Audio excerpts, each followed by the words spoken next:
I stop at the same place every Saturday morning because it makes my week feel arranged. Coffee in the cup holder, spare socks in my bag, phone on airplane mode. I park at the trailhead, kill the engine, and sit for 10 seconds while the steam fogs the windshield. Then I look up at the map kiosk and see a street name where a creek should be. It is written in soft pencil, not printed. A thin line runs off the main loop trail and becomes a neat rectangle, like a subdivision, complete with a single label, Marrow Street. I blink hard, because that is what I do when something is wrong with my eyes. The printed map is glossy and sun-faded, bolted behind plexiglass. It has always shown only two loops, a spur to the overlook and the creek. No streets, no rectangles. I get out, lock my car, and walk over with my coffee. The morning is clean and cold. Pines hold last night's rain in their needles, and the air smells like wet bark and tans. A couple of robins argue in the brush. Everything is normal, except that pencil line. I lean in close to the plexiglass. The pencil looks like it is on top of the printed map, not beneath. The graphite catches the light where my breath fogs the plastic. It is not a trick of glare. A woman in a bright windbreaker walks past behind me with tricking coals. She nods without stopping. I tap the plexiglass with a fingernail. The sound is dull. The pencil line does not smudge because I cannot touch it. I circle the kiosk, looking for a seam, a way someone could have slipped paper inside. The bolts are rusted and thick. The frame is old wood. I tell myself it is vandalism. Teenagers with a prank. Someone drawing their own street name over a forest map. That explanation fits the world, and I cling to it. I look away to take a sip. When I look back, the rectangle is different. The pencil line now has a second branch, a short stub that ends in a small square, like a cul-de-sac. The label is still Marrow Street, but the lettering is darker, as if someone pressed harder. My stomach tightens in a quick, stupid pulse of fear. I do not feel watched. I feel corrected. I glance around, expecting to see a kid crouched behind a trash can with a pencil, laughing. There is nobody near the kiosk now. Just the parking area, a few cars, the trail mouth, and trees packed tight. I look away again, just to test it, just to make the impossible stand still. I look back.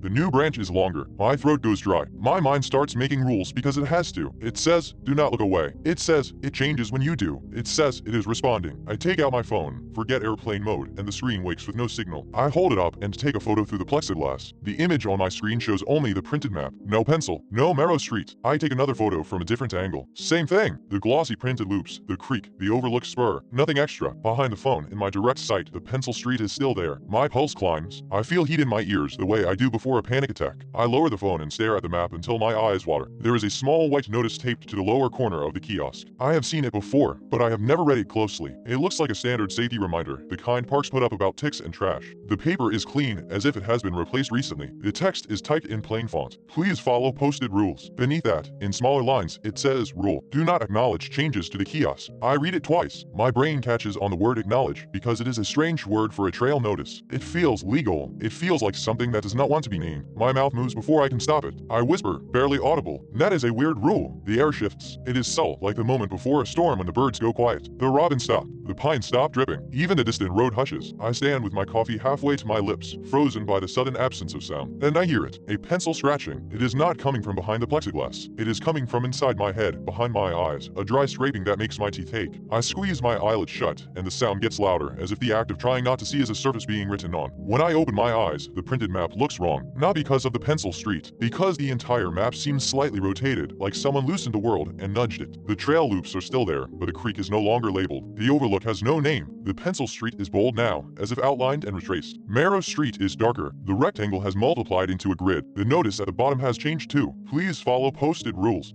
Do not acknowledge changes to the kiosk.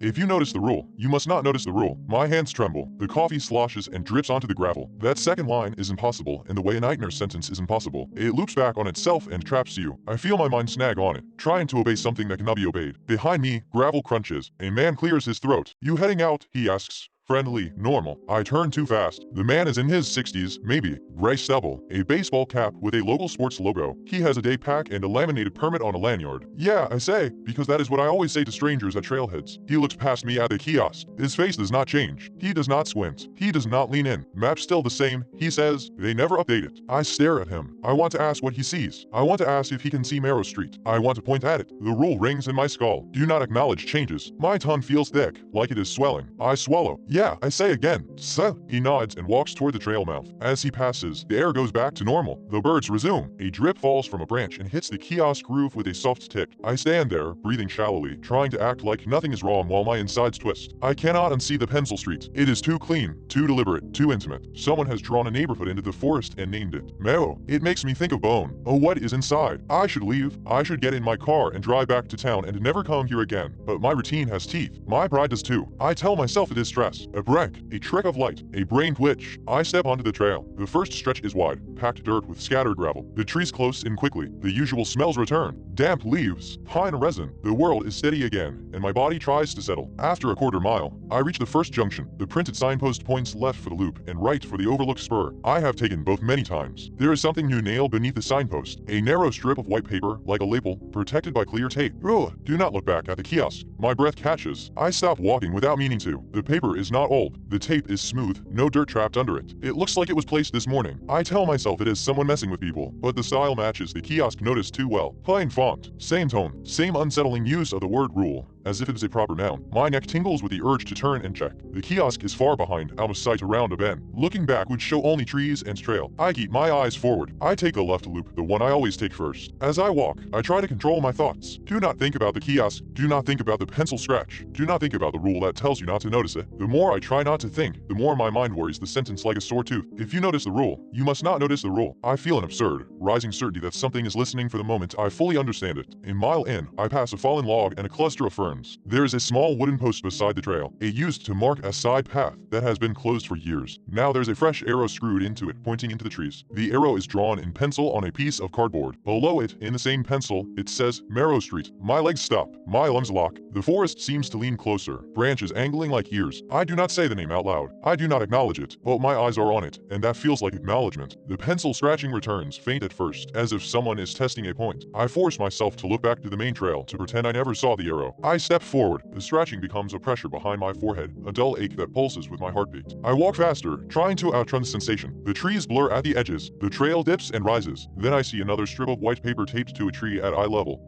Do not read rules. My eyes have already read it before my brain can obey. The words are inside me now. The ache spikes. My vision swims. For a second, the dirt under my feet looks like graphite, like someone shaded the ground with pencil strokes. I stop and press my palms to my temples. I breathe through my nose. I taste metal. Someone passes behind me on the trail, footsteps light. I jerk my head up. It is the woman in the bright windbreaker from the parking area. She is moving steadily, poles tapping. Morning, she says. I nod, too afraid to speak. She glances at the paper on the tree and keeps going without slowing, as if she does not see it or it means nothing. When she is 10 yards ahead, she suddenly stops. Her shoulders rise. She stands very still. I watch her head tilt slightly, like she is listening.